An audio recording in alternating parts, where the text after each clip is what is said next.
¿no? Como en el caso de la tuberculosis, que cada año la Organización Mundial hace un reporte de cuántos pacientes fallecen de tuberculosis, pero más o menos para que tengan una idea, es 3 millones de personas fallecen, y en la tuberculosis fallecen 2 millones por año. Es subdiagnosticada. ¿Por qué es subdiagnosticada? Porque no estoy no sabes por qué, pero tu papito lo ve, incluso no lo llaman fibrosis. O tu abuelito, o algún familiar, o el vecino, etc., falleció porque tenía insuficiencia respiratoria, hizo un proceso infeccioso y falleció, subdiagnosticada, no se sabe de qué falleció, ¿no? No hay el uso de espirometrías. Curiosamente, los que han hecho, y les he escuchado a ustedes en los seminarios, ¿no? Los médicos internistas lo asocian bastante a la retención de CO2. Si retiene CO2 es EPOC. Si fuma es EPOC. No todo hemos dicho como es EPOC. Es más, los EPOC acá en el Perú creo que no son muy frecuentes por EPOC. Más son por bronquiectasis y pulmón secular. Como causa que condicionó a ese EPOC. Acá no se ve mucho asociado a esa persona fumadora empedernido que está deteriorando su función pulmonar. No se ve esa presentación. Es la presentación clásica, pero acá en el Perú no se ve muy claramente ese caso. Entonces, y sobrediagnosticada. ¿Por qué sobrediagnosticada? Porque como he dicho, los internistas ven, retiene CO2 y eso. Ahorita vamos a ver que en un momento, en el AGA, el paciente que retenga CO2 es un error. No hay nada documentado.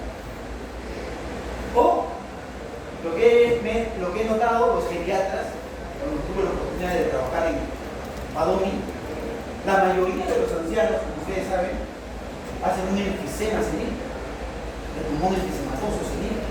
Es como si yo fuera de dermatología y dijera, oye, vamos a ver la piel del anciano, arrugada, con bastantes pecas, que son típicas. El envejecimiento no es una enfermedad, que es una condición que todos vamos a pasar. Y el pulmón se vuelve enfisematoso. Entonces vemos pulmón enfisematoso en los ancianos y con una radiografía decimos, esto es un error. Nosotros cuando el doctor, cuando les toque rotar por geriatría, para el paciente con EPOC, ¿tiene espirometría? Ninguno. ¿Qué tiene? Tiene la radiografía enfisematosa. Esa radiografía enfisematosa es normal en una persona de edad. Sobrediagnóstico. Con EPOC. Todos los viejitos tenían el diagnóstico de EPOC. Empezaban por un broncodilatador. No era así. Esto explica por qué se hace el diagnóstico tardío y esto explica por qué el EPOC condiciona a mortalidad. ¿No? Sus diagnósticos cerrados siempre constituyen el problema del EPOC. Es más, a ver, escuchamos muchos de ustedes que son cómo se hace el diagnóstico de EPOC y va de la mano. Ya, eso lo he dicho. El cómo, la geometría que buscas. Distribución del perfume. ¿Quién sabe? O reformula. ¿Quién sabe el diagnóstico de EPOC? Hoy un punto, te vas a la mano. Te das un nombre. Doctor, es capacidad de...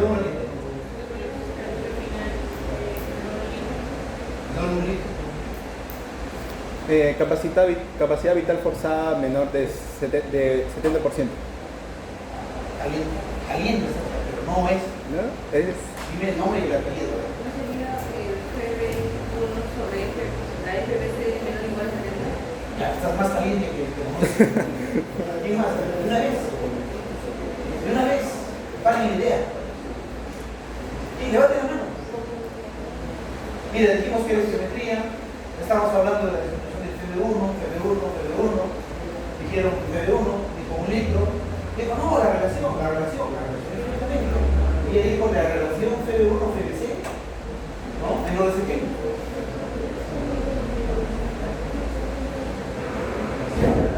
De lo que hemos empezado, ¿qué es lo que he dicho?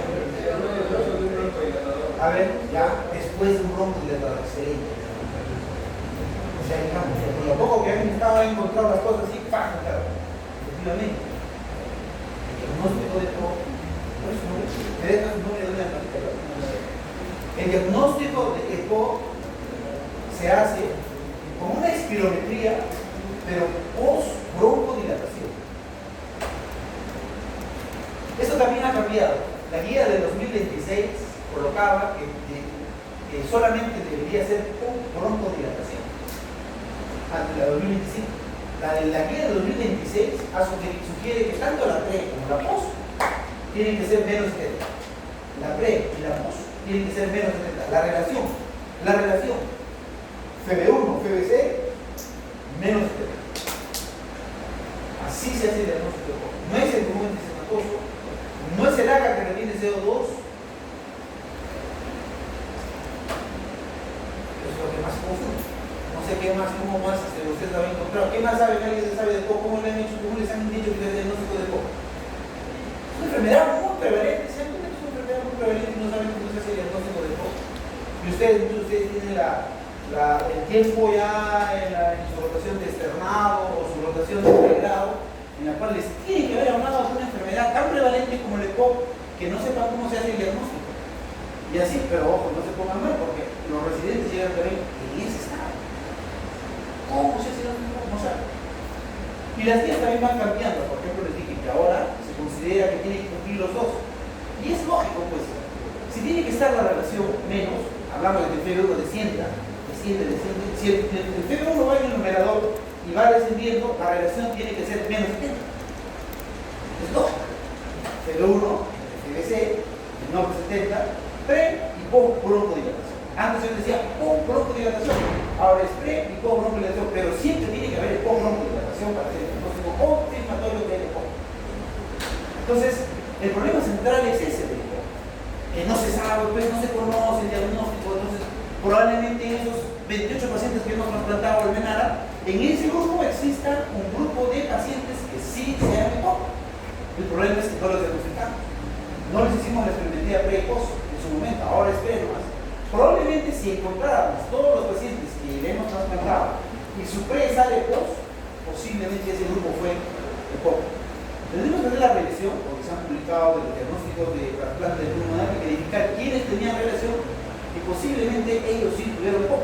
¿Por qué les digo esto? Porque les dije que el EPOC es una de las principales causas de trasplante en el mundo. Le está desplazando la fibrosis, pero en un momento fue el top. Siempre se trasplantaba el EPOC. No había forma. Ese pulmón tenía que sacarse y botar y colocar un nuevo de EPOC. No había otra forma de hacer el diagnóstico. No de tratamiento, perdón, del EPOC. Entonces, como vemos, eso también cambia, el tabaquismo, la contaminación, factores asociados al huésped, generan todo lo que hemos dicho, ya la fisiopatología, deterioro del desarrollo pulmonar, deterioro acelerado, lesión pulmonar, inflamación pulmonar, anomalías patológicas que se ven como enfisema, trastornos de anomalías de vía pequeña, efectos sistémicos que se ven, sobre todo estos efectos sistémicos, porque se piensa que el EPOC es una enfermedad de pulmón nada más, y no es así. El EPOC es una enfermedad que compromete los músculos, compromete el diafragma, compromete la falta cardíaca, genera osteoporosis, genera depresión, ansiedad, está asociado con un problema psiquiátrico de impotencia sexual. Entonces, por eso es que esta enfermedad se llama multisistémica, no es una enfermedad local, ¿no? Y que va a condicionar a limitación de la vía aérea y va a condicionar también a síntomas como tos, expectoración, y va a condicionar a que esta enfermedad, al igual que el asma, tiene una forma crónica y tiene un periodo de agudización, exacerbación, crisis, exacerbación de todo. Y así pasa con y la enfermedad pasa así, ¿no? Periodos crónicos, periodos de exacerbación, periodos crónicos y exacerbación. Al igual que el asma, el EPOC y las bronquiolitis. Entonces, para considerar el diagnóstico de EPOC, primero tiene que tener los síntomas, ¿no? Disnea, una disnea que va progresando a medida que la persona se sigue exponiendo a ese gas irritante, a esas partículas que van condicionando al deterioro, o a ese humo de tabaco, o a esa marihuana, cocaína. Quizás también, pienso yo, en algún momento esa situación del vapeo también todavía no está confirmada, pero a las cosas se dan así, ¿no? Algún momento se va a dar eso. Entonces, y la tos crónica productiva, ¿no? Más la producción crónica de esputo, puede condicionar, como nos debe hacer sospechar de que estamos frente a un paciente con EPOC. Se evalúa una muy buena anamnesis, se evalúa si tiene algún factor de riesgo que haya estado expuesto, si ha tenido TB, si ha tenido bronquiectasia, si ha tenido VIH, si ha tenido alguna infección en la niñez, ¿no? Que haya condicionado al daño estructural del pulmón, por lo tanto el FeB1 está deteriorado, más infecciones frecuentes, más antecedentes de exposición. Llegó un paciente, esto quizás es un dato, pero antes, hace 10 o 15 años estaba en las guías, el paciente tiene que ser mayor de 35, 40 años. ¿Por qué? ¿Por qué tiene que ser? Porque tiene que haber una anoxia que haya deteriorado el pulmón, ¿no? Probablemente si no tuviera mayor de 35 años podríamos suponer que es un asma, un problema tópico. Pero ya si ha habido una exposición, si ha habido, y tiene los síntomas, y tiene mayor de 35, 40 años, porque siempre dicen diferencias entre asma y EPOC, la edad. El EPOC es más frecuente en personas de mayor edad. El asma es una enfermedad que se da desde la infancia. Entonces, siempre nos debe hacer sospechar de que estamos frente a un paciente con EPOC. Es decir, que si yo les doy un caso clínico de un paciente mayor de 50, que tiene línea, tiene expectoración, ¿no? Tiene tos, hay que ponerle como diagnóstico diferencial la posibilidad de diagnosticar EPOC. ¿Y cuál es el plan, doctor? Es el plan. Cuando ustedes planteen un problema, una entidad, dentro de sus problemas, de sus planteamientos, ustedes deben decir, si el problema es este, hay un planteamiento. Y como les dije anteriormente, no es hemograma, perfil hepático, glucosa de creatinina, radiografía de todas, no. Eso siempre le van a pedir, siempre, porque desde que están internos, ya saben, un paciente que está empezando por emergencias, pedir hemograma, perfil hepático, radiografía, es parte del protocolo. A todos, si van a ingresar, tienen que solicitar todas esas pruebas. Pero específicamente, si plantean un diagnóstico, hay que plantear la espirometría pre-inmunodepresión. Y ojo que la espirometría, en España, por ejemplo, es una herramienta a la mano que deben tener todos, como el microscopio. Cada vez más están baratas también, ¿no? Entonces deberíamos tener, es más, es que el EPOC es tan prevalente, 10% de la población, de 100 personas, imagínate acá, a esa cuadra, 100, 10 son pocos. Imagínate que la ordenada quiera diagnosticar de cada 100, 10. Somos 13 millones, ¿no? De 13 millones saquen el 10%. No hay forma. Tiene que ser la atención primaria con la espirometría. Es decir, la espirometría tiene que estar dirigido, si yo fuera un ministro, y digo, esta enfermedad es muy prevalente. Hay que capacitar a los médicos generales que se van a formar para que utilicen la espirometría en la atención primaria, para diagnosticar tempranamente y no estén llegando a trasplante tan tardíamente. ¿Se entendió la figura? Claro, se entendió la figura, tiene que ser así, igual que la hipertensión, igual que la diabetes, son prevalentes esas entidades. Entonces uno tiene que buscar las herramientas para hacer el diagnóstico, y el diagnóstico se hace con espirometría. No le vas a hacer cuando ya tiene un litro, tiene insuficiencia respiratoria, y tú haces la espirometría. Tengo que hacer unos que han hecho conmigo la rotación, no ya han hecho espirometría.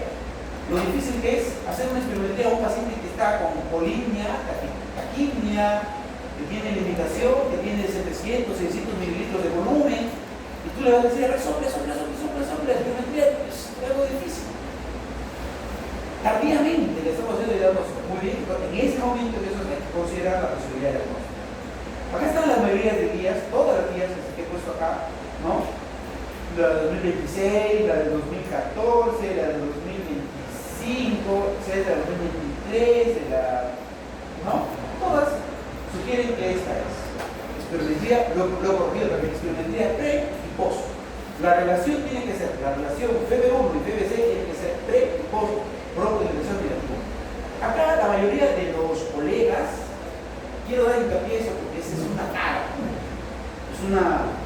nadie les ha enseñado en las salas de las universidades que hagan el diagnóstico de esa manera. El asma, ¿cómo se hace el diagnóstico de asma?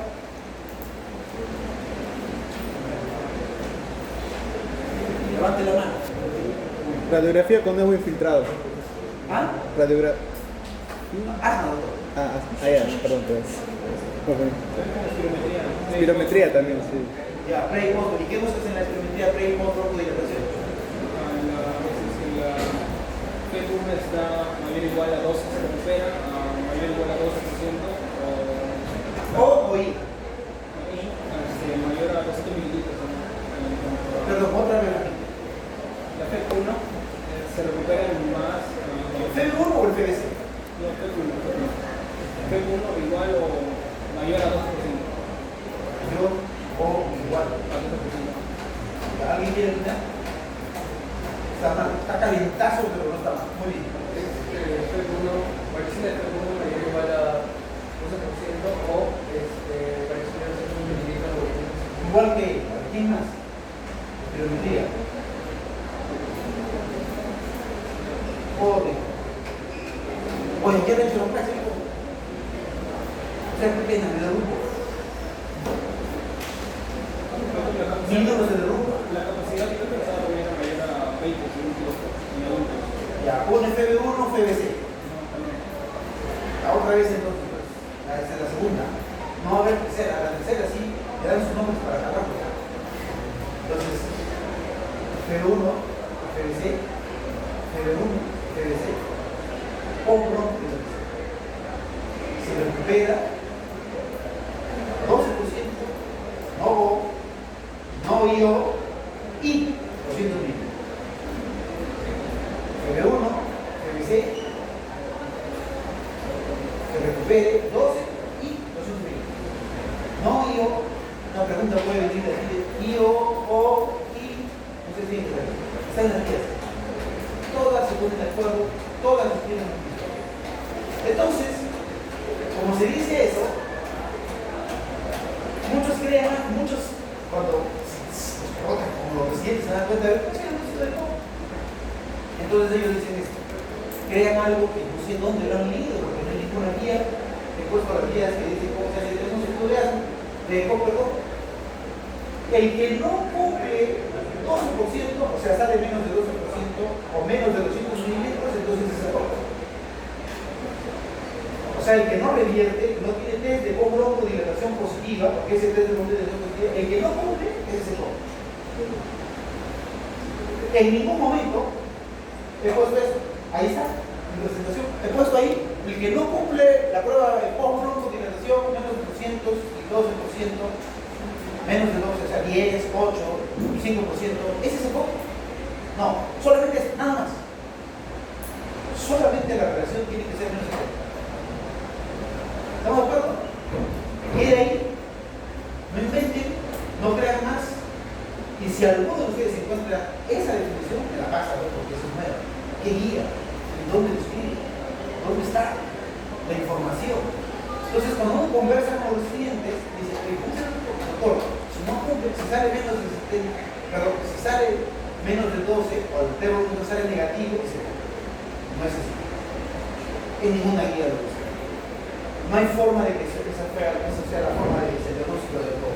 Entonces, esta es la guía, la de 2026, donde dice que la medición del FB1-FBC, si sale mayor de 70, no es EPO. Si la relación es menos 70, no pre-bronco-dilatación, no tengo que hacerle la post-bronco-dilatación. Y si la post-bronco-dilatación sale menos 70, es EPO confirmado. Es que no hay forma. Ya perdió tanto, FB1, se le dijo, oye, no sigas fumando, oye, no sigas comiendo a ese gas tóxico, a esa gas irritante, a esa biomasa. La persona perdía FB1, en el pre y en el post tiene que salir disminuido.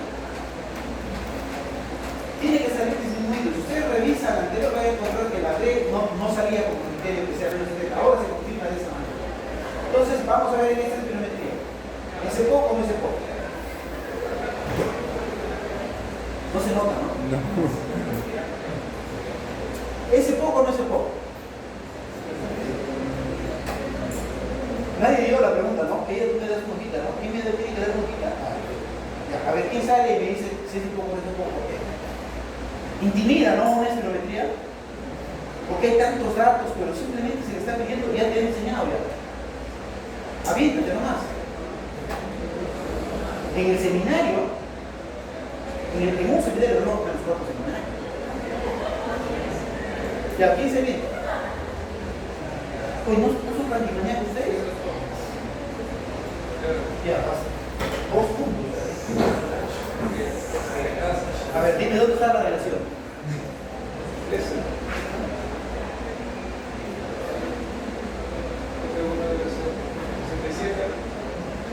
No, porque estás caliente, pero ese es el porcentaje.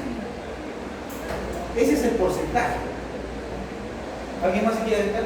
Sería el 50% de la. ¿Cómo? El 50% de la. ¿A cuánto? Helado. Esta de acá me saca. Acostado, 50% de la. Ah, ese es, tú no quieres moverte, ¿no? Ese es el 50 puntos, el que el paciente ha hecho. El 50 puntos de criterio es el paciente ha hecho. Este es el pre, antes de utilizar el broncodilatador. Este es el teórico, o sea, el teórico, guardar el peso, la talla, la edad, la altura. El software tiene una de los pacientes normales, ecuaciones, matemáticas, que sacan cuánto es el teórico, cuánto es el predicho, ¿no? Pero actualmente ya no se utiliza bastante el límite inferior o la desviación estándar. Esto es lo que el paciente ha hecho, pre. Y como ustedes ven, el paciente es 50, la relación FB1-FBC, de lo que el paciente ha hecho, porque esto es este con este, 74, del predicho. Este es del paciente, esto es lo que el paciente ha hecho, la relación está menos 70. En el post está acá, lo que el paciente hace, este es el porcentaje de este entre este, por eso sale este, ¿no? Este también es el porcentaje de su teórico, entonces ahí es evidente, un poco, ¿no es cierto? Entonces, fácil, una espirometría no es para intimidarse, una espirometría es para ver lo que te he enseñado. Si quiero saber si es asma, ¿es asma o no es asma? ¿Quién me dice? Ojo, que también ayer les dije, el hecho que salga una prueba de broncolilatación negativa no descarta el diagnóstico de asma, ¿no? Pero sí aleja la posibilidad de asma. ¿Es asma? No. ¿Por qué? No aumenta el 12%. Déjame hablar. No aumenta el 12%. Un momento, déjame hablar ahí. Ahorita después que acabas, si lo hace mal, te voy a dar. Ya tienes tu punto ya. Alista una hoja con tu nombre. Porque no recupera las exposiciones cuando el PV baja de ese cuerpo. No recupera, no, está negativo, menos 6%, menos 1, ahí sale más, y es un porcentaje negativo. Es evidente que no. Paciente sin número. Muy bien, ¿no? O sea, es desde broncoprotección negativa. Muy bien. Entonces, cuando nosotros hacemos una herramienta para evaluar el gol, antes se utilizaba en función del FB1, ¿ya? Antes se utilizaba en función del FB1. Estamos hablando no tan antes, hace 10 o 15 años, Julia, no sé cómo la entidad esta se va reformulando, va ingresando cosas. Me acuerdo que había un parámetro que es el índice de Bode. El índice de Bode, lean. Lo utilizamos bastante como para elegir qué paciente que tiene POP, si todos son ustedes de POP, tengo que calcular no el FB1, no las aceleraciones, no el MRC, no. Tengo que calcular el índice de Bode de cada uno de ustedes. Y el que se acerque más a 10, ese es el paciente que yo debo elegir para. Si tiene 5 o 6, es el paciente que debe estar en la prioridad. Usted se va para atrás. Todavía no está en la lista. Espere su turno. Pero los que tienen 9, 10, 8, ven acá. Y a partir de 7, índice Bode 7, hay que mandarlo ya a las plantas. Entonces, ese índice Bode, ¿no?, que evaluaba test de caminata, FB1, disnea y índice de masa corporal, esas 4 cosas, nunca quedó. Y parecía que debería quedar. El trasplante ha quedado, el índice GOL, como evaluación para los pacientes para posibilidad de trasplante. Sin embargo, las guías del GOL y las guías de SPOL de España, en ningún momento la agregan, no la logró. En ese momento se evaluaba de todo en función del FEB1. En función del FEB1. Era una clasificación así, muy trivial, FEB1. En base a esto decíamos es un mayor de 80, mayor por 2, 50 a 79, 30 a 49, menos de 3. Actualmente esta evaluación de obstrucción del flujo aéreo, que tiene que ver con el FEB1, ojo, el FEB1, el porcentaje esperado, que es el globo de dirección muerte, ¿ya? En base a eso evaluábamos qué criterio de severidad tiene. Es evidente que el BODE pareciera que como es más integral, es una enfermedad multisistémica, compromete músculo, compromete hueso, era mejor. Pero no quedó. En concreto no quedó. Y actualmente se le ha agregado a la evaluación de obstrucción del flujo aéreo, que dicho sea de paso, no podemos evaluar quién es el paciente que está más severamente comprometido. Vamos a ver ahorita los posibles cambios que van a hacer se van a tener que dar es esto, ¿no? Anular de repente este FEB1. No se puede anular porque algunas guías todavía consideran asociándolo a otras entidades. Pero sin embargo acá todavía creo que hay un vacío que más adelante se va a tener que presentar.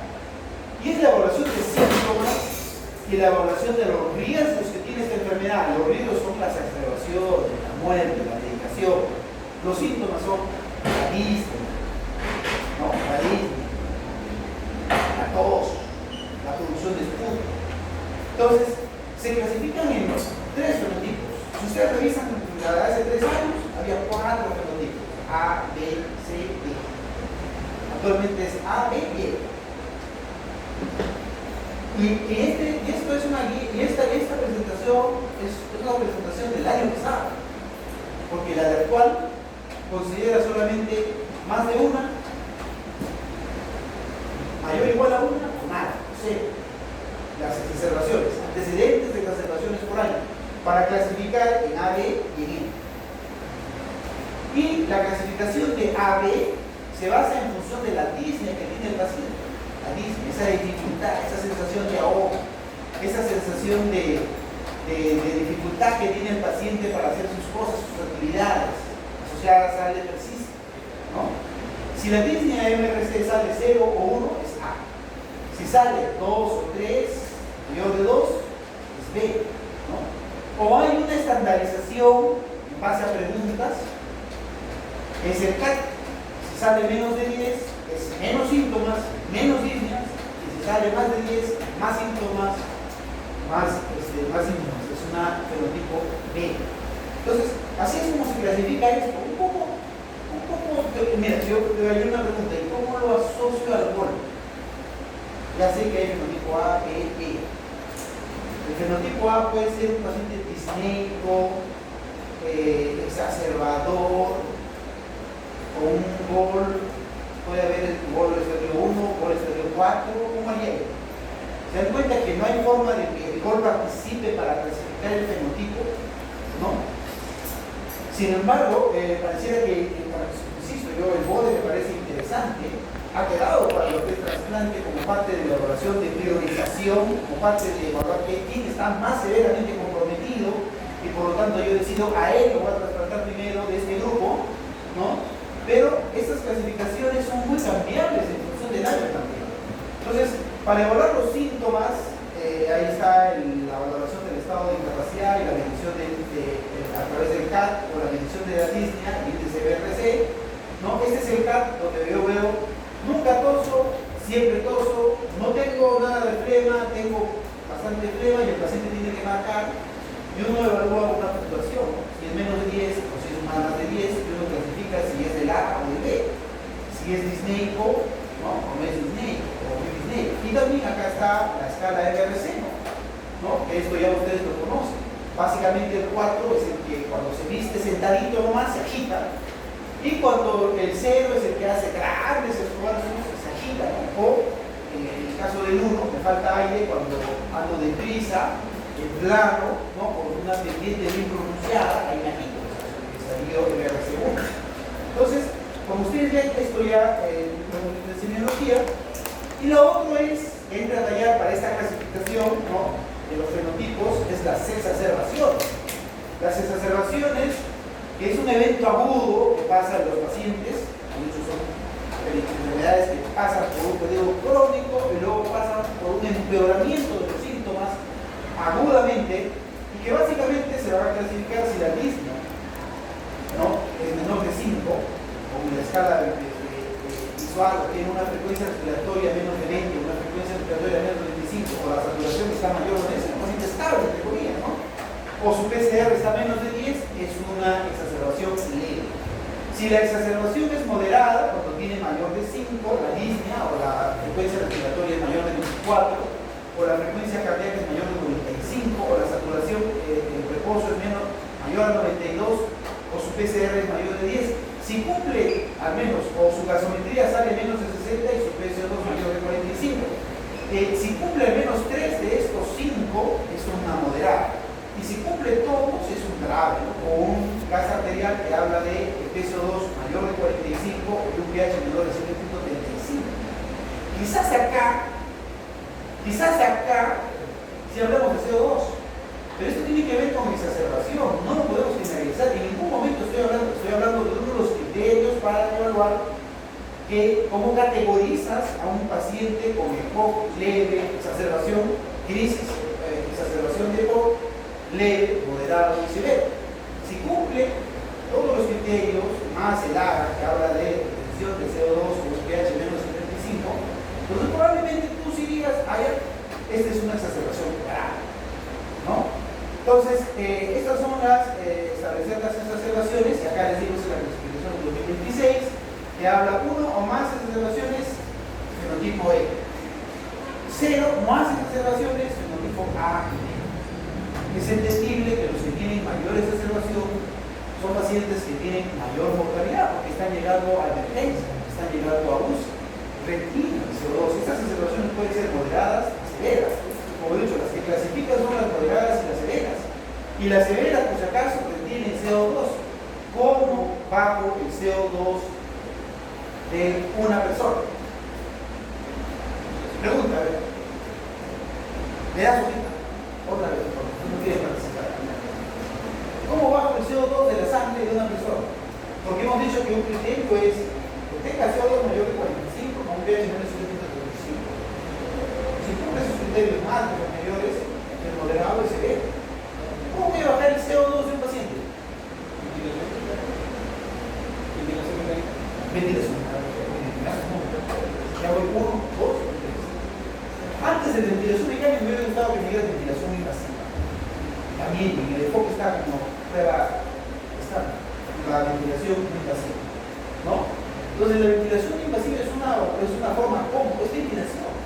Pero ustedes se imaginan ventilar a un paciente con EPOC, con insuficiencia respiratoria, que tiene CO2, que tiene deteriorado su función pulmonar, llevar al ventilador mecánico, llevar a UCI. ¿Se acuerdan cuando decían COVID severo cuando llega el ventilador? Uy, está en medio de la vida. Se va a contaminar con gérmenes intrahospitalarios, gérmenes MDR, XDR, TDR, gérmenes que son de la misma UCI. Entonces la mortalidad se incrementa. Y ahora, ¿cómo va a salir del ventilador? Y un paciente que está con esas condiciones de baja función pulmonar. Estamos hablando de mortalidad. Estamos hablando de un exacerbador, estamos hablando de mortalidad, uso de competencia, uso de poniendo en riesgo la vida del paciente. Entonces, esta es una forma muy interesante de clasificar al EPOC. Entonces, ahora vamos a empezar con lo que es el tratamiento. ¿Ya?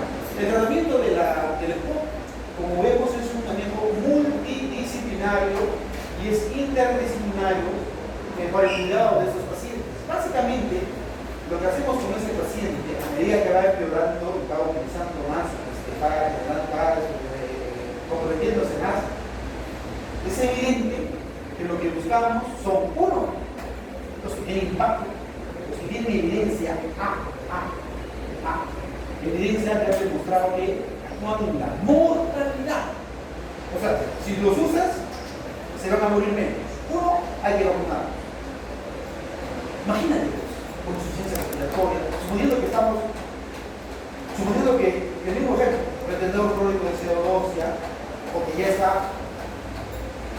Esto quiero reformular y zanjar, ¿verdad? Toda patología respiratoria que empeora, sea EPI, no tiene nada que ver con restricción, destrucción, obstrucción, y todas las enfermedades obstructivas generan retención de CO2 en su fase terminal.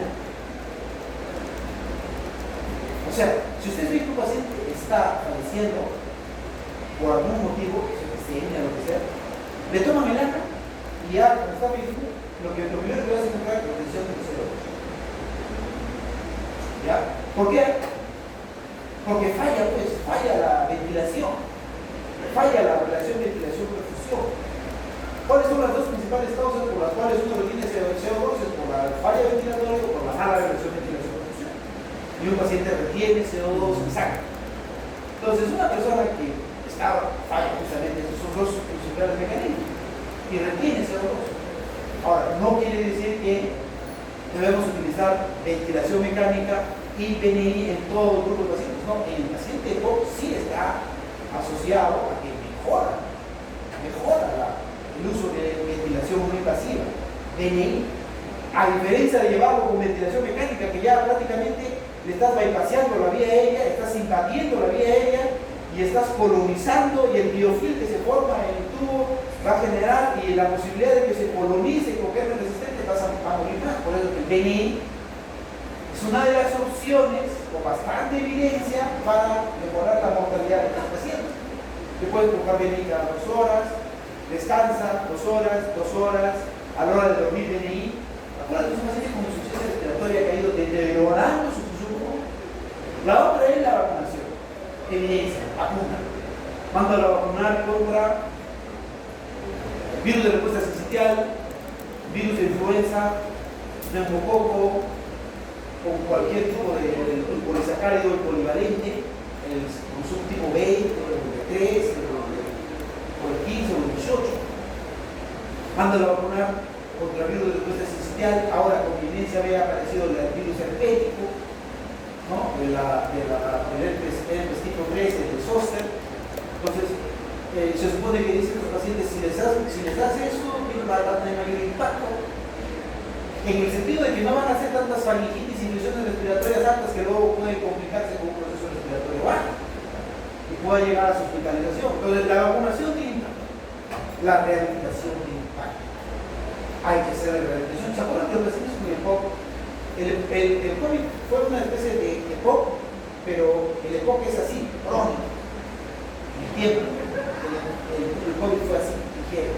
Lo que decían que el COVID, y casi se sacó de esta enfermedad todo lo que se manejaba en el COVID. Decían, si tú haces ejercicio antes del COVID, vas a responder mejor cuando llegues a UCI. Durante este proceso de UCI, haga rehabilitación, vas a ir mejor. Si después de UCI haces rehabilitación, tu rehabilitación va a ser mejor. O sea, la rehabilitación no pierde. Antes, durante o después, va muy bien. La rehabilitación tiene impacto. Evidencia A. Utilizar musculatura accesoria. Utilizar musculatura que interviene en la inspiración, el diafragma, el músculo intercostal externo, inspiratorio, los músculos accesorios que intervienen. Hay que fortalecer el diafragma, hay que hacer que una enfermedad muy seria que compromete los músculos, los miembros inferiores. Hay que utilizar esas bicicletas en las cuales el paciente puede estar sentado y haciendo el ejercicio. Entonces, la rehabilitación no hay pierde. La rehabilitación tiene evidencia A de impacto en la mortalidad de los pacientes. Viven más. Después apareció la vacunación, la cirugía de reducción. Esas bulas, esas enfisema, si tú lo superabas, tenía mayor impacto. El trasplante, ¿quién no sabe que ese paciente se va a morir? Si le trasplanta va a vivir 3 o 5 años o 10 años más. Mayor impacto. La cirugía de impacto. Cirugías de reducción, colectomía, reducción de de pedazos, un montón de lobos que tienen comprometido el pulmón. Entonces, tienen. Y apareció que la medicación para el EPOC no tenía impacto en lo que es mortalidad. Te mejoraba los síntomas, te mejoraba la calidad de vida, te mejoraba la función pulmonar, te mejoraba el acabamiento aéreo. Los trabajos iban en función de eso. Pero recientemente han aparecido estudios, ¿no?, en las cuales refieren de utilizar una terapia triple de broncodilatadores en pacientes que están pequeñamente seleccionados, no en un paciente que tiene un EPOC, vamos a poner en estadios iniciales. No, estoy hablando de los pacientes que están muy avanzados. La terapia triple de dar un beta con extracción prolongado, un antimuscarínico de acción prolongada, más corticoides, tiene impacto en lo que se refiere a la enfermedad. Recientemente, eso no tiene nada que ver con ya según el tiempo, lo que les hemos dado anteriormente, sí. Entonces, el manejo multidisciplinario, lo que me estaba olvidando, lo más importante, el cese del tabaco, está asociado al tabaco. Ahí en el cese del trabajo intervienen múltiples especialistas: psiquiatría, que hay que trabajar con la parte de la ansiedad, ¿no? Hay que trabajar con la parte de la depresión, hay que utilizar paranecidrina, champis, hay que utilizar propio, chicles de nicotina, ¿no? Para el síndrome de abstinencia que se va a dar después de charlas con terapistas, ¿no?, en las cuales uno va trabajando con él. Hay que intentar a veces hasta más de 6 intentos de retiro del tabaco de sus vidas. Es un paciente que sigue fumando a pesar de que su función pulmonar va deteriorando, ¿no? Sigue fumando. Entonces, lo único que le espera es el trasplante, por ejemplo. Muy bien, entonces acá en esta presentación de la Sociedad Torácica Canadiense evalúo todo, ¿no? Miren, acá está la función pulmonar leve, muy severa, la disnea del 1 al 4, el CAT menos de 10, mayor de 40, la mortalidad, ¿no?, y los cuadros de observación bajo y alto. Cómo uno va ingresando la educación, el cese de tabaco, la actividad, la vacunación, el uso de broncodilatadores, la rehabilitación, la farmacoterapia, el oxígeno, y me había olvidado del oxígeno, ¿no? Pacientes que utilizan el estudio TOR, ¿no?, utilizan más de 15 litros de oxígeno, versus aquellos que no utilizan oxígeno. Hay trabajos de 15, de 18, pero lo ideal debería ser que el paciente que ya llegó a insuficiencia respiratoria debería utilizar oxígeno de por vida, ¿no? El oxígeno no es, como nosotros pensábamos, bueno, en este periodo del COVID, hasta antes del COVID, ustedes saben que el oxígeno era una medicación que un neumólogo lo indicaba y 10 médicos generales le decían: no debes utilizar oxígeno. Pero en el COVID demostramos que las personas hacían cola por oxígeno, buscaban el oxígeno, y vimos que los medios de transmisión, como decían, por falta de oxígeno en Iquitos fallecieron un montón de personas. Entonces es evidente que el oxígeno tiene impacto, ¿no? Es evidente también que el oxígeno mayor de 6 litros con un FIO2 mayor de 60 de concentración puede traer consigo ya neumonitis por el oxígeno, la fibrosis. Beneficia, pero que perjudica. Mayor de 6 horas, utilizando FIO2, mayor de 60 oxígeno, ya se ve la transformación de radical de vidrio, superado oxígeno de oxígeno que pueden provocar en paciente. Entonces, la pieza de revisión simple, pero si los pacientes hoy tienen fibrosis, te están dando oxígeno, vas a tener una fibrosis, decía. No había forma. Cuando una persona con el organismo sensa, el oxígeno, la saturación está baja, y el PO2 está bajo, la saturación está menos de 92, el organismo automáticamente comienza a generar taquicardia, porque piensa que el oxígeno no le está llegando adecuadamente y el corazón comienza a golpear más. Y en una de esas el paciente hace fibrilaciones, arritmias que pueden condicionar a que este paciente fallezca de un paro cardíaco, ¿no? Entonces el oxígeno tiene impacto. El BNI y terapias quirúrgicas, ¿no? Entonces, los objetivos del tratamiento es reducir los síntomas, reducir los riesgos, aliviar los síntomas, el estado general, mejorar la tolerancia al ejercicio, evitar la progresión de la enfermedad, prevenir las complicaciones, tratar las afectaciones infecciones y reducir la mortalidad. Hemos dicho los factores que están asociados a la mortalidad que uno busca en esto, ¿no? La terapia farmacológica, no existe una medicación que haya demostrado, y es lo que dice la guía del World, que haya demostrado completamente detener la caída de la progresión de la enfermedad. No existe verdaderamente, básicamente se dan sintomáticos, ¿sabes? Como te digo, han aparecido dos trabajos de investigación que ya tienen, que supuestamente tienen impacto en la mortalidad, pero en un paciente que ha ido deteriorándose y tú le agregas medicación broncodilatadora, no es una curación, no es un tratamiento que va a tener impacto. Y dicho sea paso, a pregunta de examen, por ejemplo, me estoy recordando, el tratamiento anular del asma, ¿cuál es?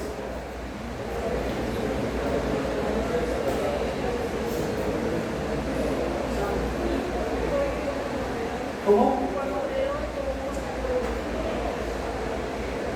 Tratamiento fundamental del asma.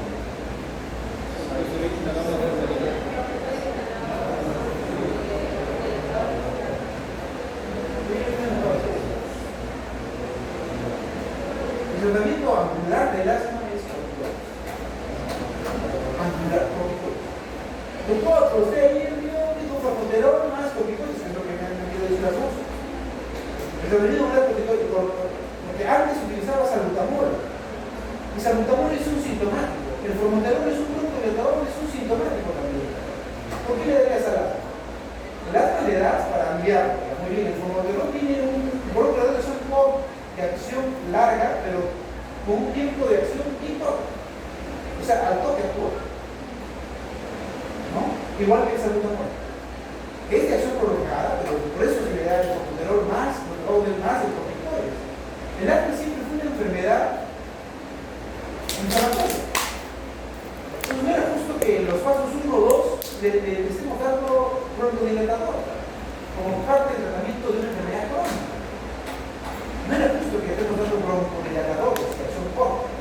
Entonces por eso que actualmente las guías están reformulándose, están diciendo no, que vaya con corticoides. Y va con corticoides con broncodilatadores de acción larga, pero que actúa rápidamente, como el formoterol. No va el salbutamol, por ejemplo, va el formoterol. No va el bilateral tampoco, va el formoterol porque tiene acción rápida. Entonces, pero el tratamiento ese es el aliviador, pero el otro es el desinflamatorio. El corticoides, el tratamiento del asma, ya sea aguda, que le das corticoides, prednisona, dexametasona, metilprednisolona, corticoides.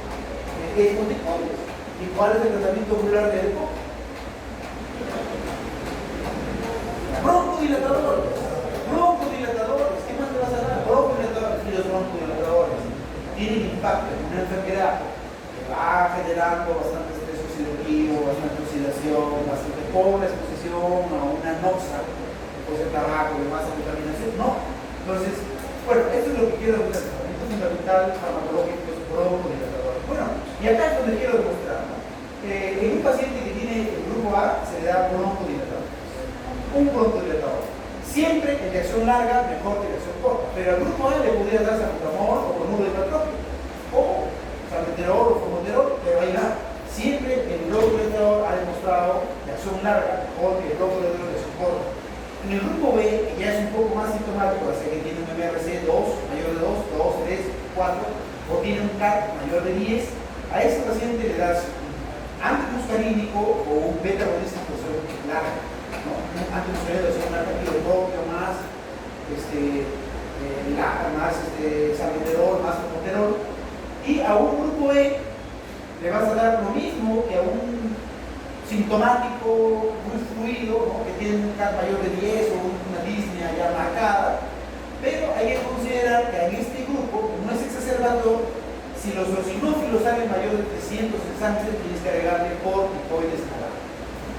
Entonces, el tratamiento es broncodilatador, es aliviador, es broncodilatar. No hay mucha ciencia en esto. Hay que broncodilatar, hay que mejorar los síntomas del paciente. Está generando una limitación obstructiva de esta enfermedad y hay que darle broncodilatador. Entonces, este es el estudio que les dije, en la cual el estudio IMPACT, el estudio ETOX, ¿no? Que tiene un radio de 0.72 y un estudio de 0.55 en cambios de terapia triple, ¿no? Lava más corticoides, de alguna manera han tenido impacto en la mortalidad de estos pacientes, ¿no? Seguimos que dejar de fumar, rehabilitación, oxigenoterapia, ventilación con presión positiva, invasiva, cirugía de reducción, son también evidencias que han tenido un impacto en lo que es el manejo. El ciclo del manejo hay que evaluar la prevención, evaluar, ajustar, igual que el asma. Hay que evaluar siempre los síntomas, las líneas de evaluación son los síntomas, si esto confirma el diagnóstico del asma, del TOC, perdón, hay que evaluar cómo está utilizando el inhalador, cómo tiene adherencia, no tiene adherencia, si tiene un enfoque no farmacológico, como lo hemos tomado anteriormente, vacunación, rehabilitación, oxígeno, posibilidad de cirugía, uso de BNI, etc. ¿no? Ajustar de acuerdo a la escala de dispositivos. Y acá vemos algo que está apareciendo drogas nuevas al manejo del enfoque. Si el paciente es disneico, inicialmente uno le coloca LABA o LABA, ¿ya? De acción, después colocar un beta de acción larga o un antimuscarínico de acción larga. Si el paciente sigue evolucionando a pesar de sus, llega a la consulta y el paciente sigue empeorando con los síntomas, hay que darle las dos cosas, las dos a la vez. Y si el paciente, a pesar de que le está dando las dos, sigue evolucionando, le puedes dar, hay que considerar cambiar el dispositivo del inhalador o algún principio activo diferente al mismo, o implementar la escala de tratamiento no farmacológico en este grupo de pacientes. Y si además de eso considerar añadir ensifentrina, esta droga todavía no llega. Estas son, entre comillas, son como novedades, ¿no? Son como novedades en lo que es el manejo del asma. Todavía no hay esta droga, que yo siempre tendría, no sé quién venderá acá en el Perú, todavía tiene que pasar todo el problema aduanero, pero las nuevas guías están considerando esta opción. No es una droga que haya demostrado impacto, porque se le da a medida que va progresando. Si tuviera impacto verdaderamente ya desde el inicio, ¿no? Son como que ya, pues ya hay que dar algo, porque hay que darle, si va evolucionando, podemos añadir esto. Y si el fenotipo es exacerbador, o sea, se puede dar LABA o LAMA. LABA o LAMA. Si los eosinófilos son menores de 300 y el paciente sigue evolucionando, le damos los juntos. Si los eosinófilos son mayor de 300, entonces le das las tres cosas a la vez, ¿no? Mayor de 300, LABA, LAMA y corticoides, si es exacerbador. Hemos dicho para ser exacerbador, ¿cuántas exacerbaciones tiene que tener por año? Uno más. Sea moderada, sea severa, una más. Ha cambiado. Y si a pesar de eso el paciente sigue haciendo exacerbaciones, ojo, muchas exacerbaciones, ojo, mortalidad, ojo, emergencia, ojo, uso de medicación que va a condicionar reacción adversa. Entonces ahí, si el paciente rofluminasa, ¿no? Y si su fiebre es menor de 50 y es un fenotipo bronquítico crónico, o se puede agregar acitromicina si es un paciente exfumador preferentemente, o si el eosinófilo es mayor de 300, se puede dar terapia biológica como el dupilumab, terapia biológica. Estos son nuevos esquemas que van agregando al tratamiento del EPOC, ¿no? Es una guía muy actualizada del 2026 que agrega este flujograma de atención en este grupo.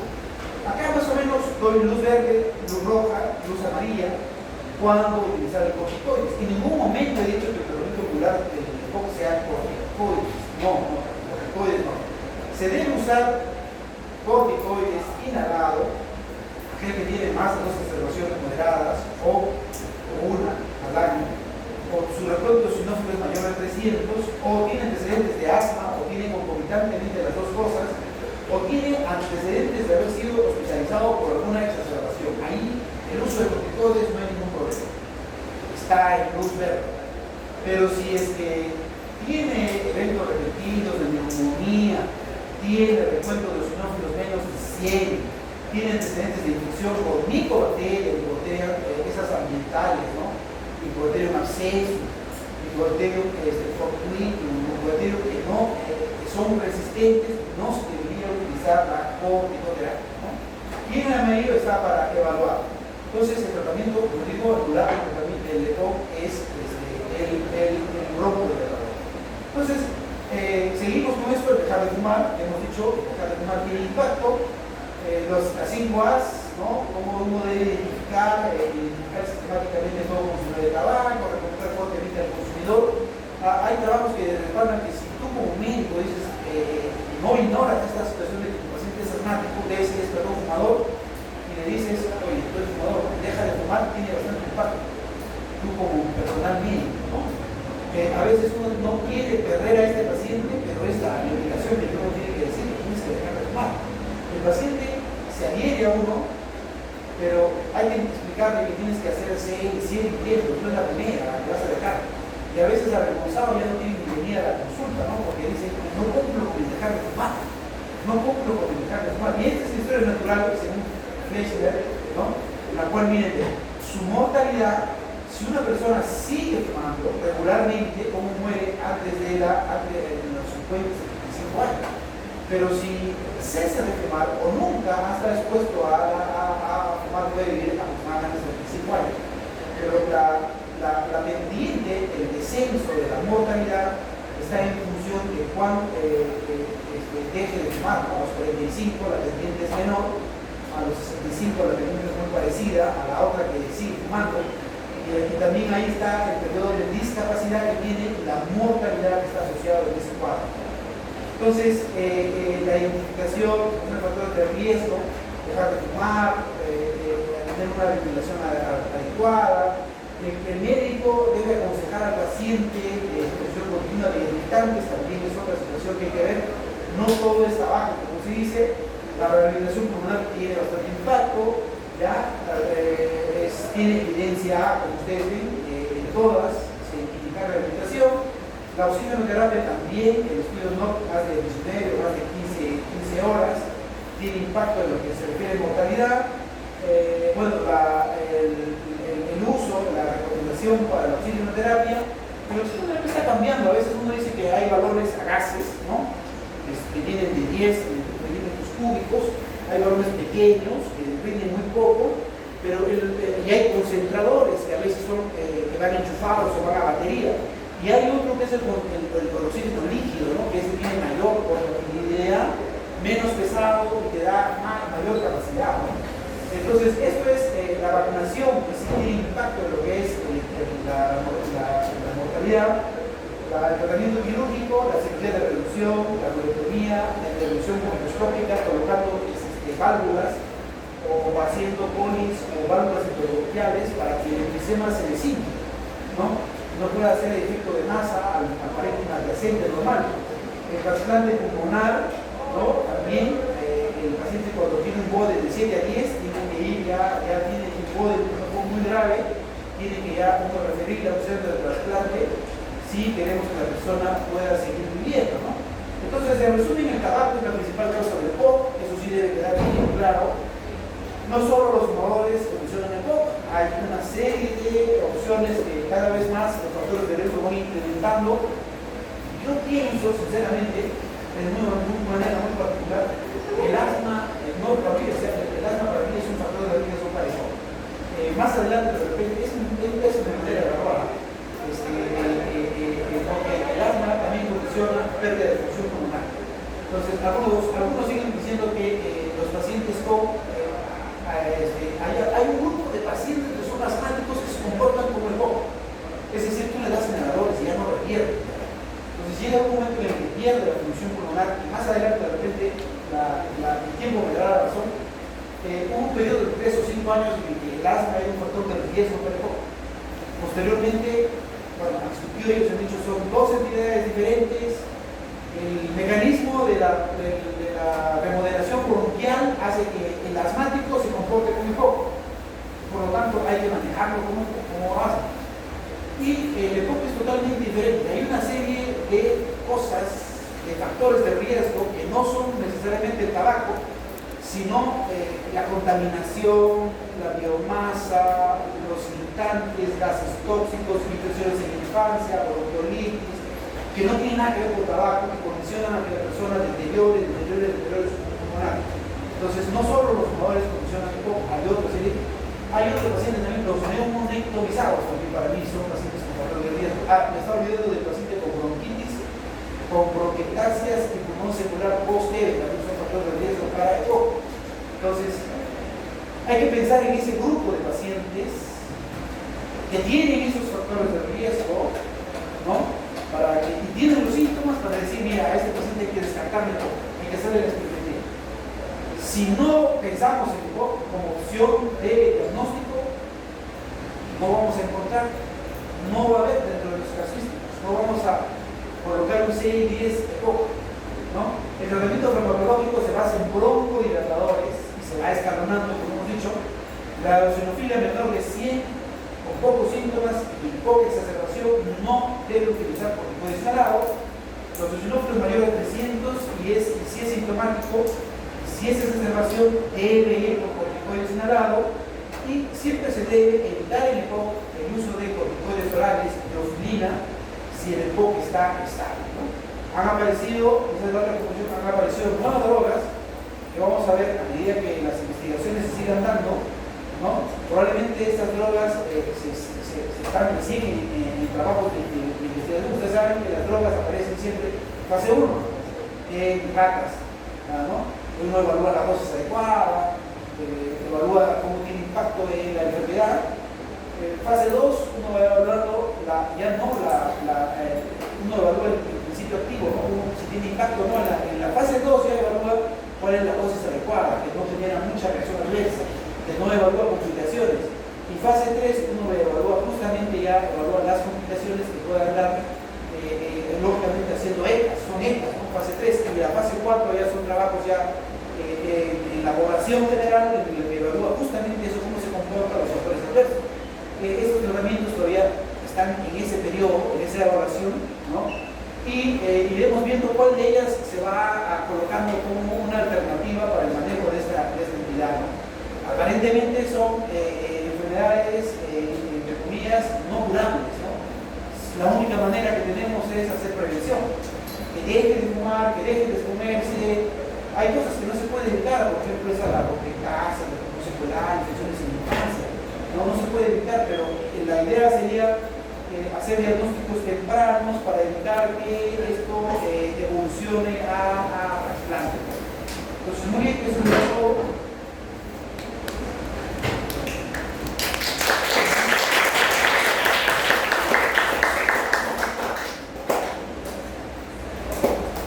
Sí, de la PPT, la PPT.